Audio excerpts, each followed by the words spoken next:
Collin. Okay. You are the director of the Enterprise 2.0 Institute in Grenoble. Yeah, at the Grenoble Management School. It's pretty interesting to see that research centers now takes the name Enterprise 2.0 to start operating. It's clear that let's make a long story short. Yeah. First, it was very important to look at the question of collective efficiency, creation of value, the change in the organization. And Enterprise 2.0, from my standpoint, is a new model of the enterprise. We are at a tipping point. There is a shift. Now, it's clear that most of the old model coming from the management, from the leadership, are, let's say, are disappearing because we are now no more too much involved in process management, but really in enabling people to be connected, to be able to, let's say, to fix problems easily using knowledge and using information. It's not the case today?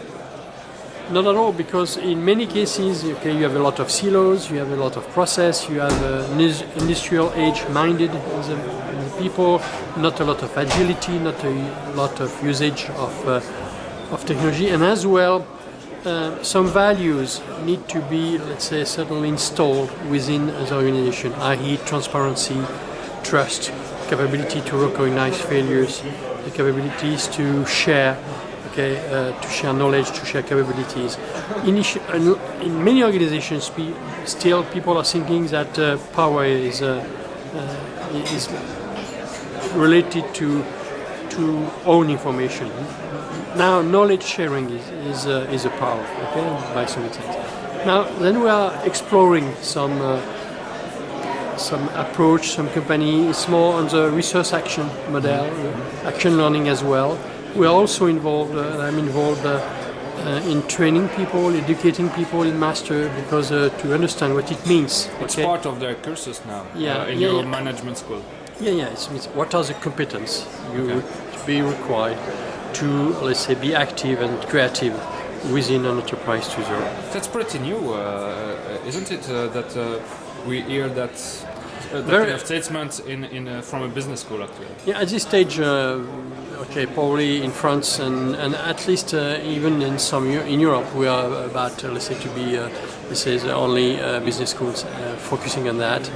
People in Sweden and in Finland are beginning to work on that. Okay? All right. Looking at Gary Hamel book, The Future of Management, and claiming that, it's maybe the end of management.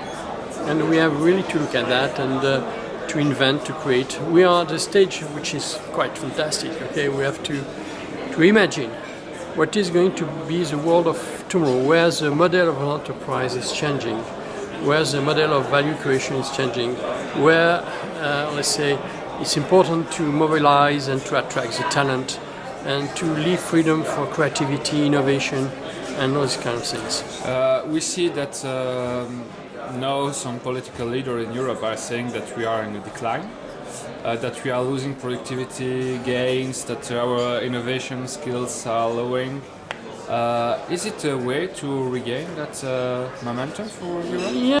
The point, I don't believe in the decline. I think that we have the capabilities to change.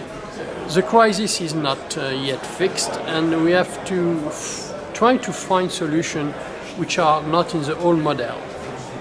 You said that a leader of tomorrow would be a farmer of trust. Yeah. Could you elaborate on that? Yeah, it's clear that today it's to be a leader today. Initially, a leader was, let's say, the person, where people, were willingly to follow him. Now the point is, a leader is just people enabling people to connect, enabling people to work together. It's just a kind of, it's a management by subsidiarity.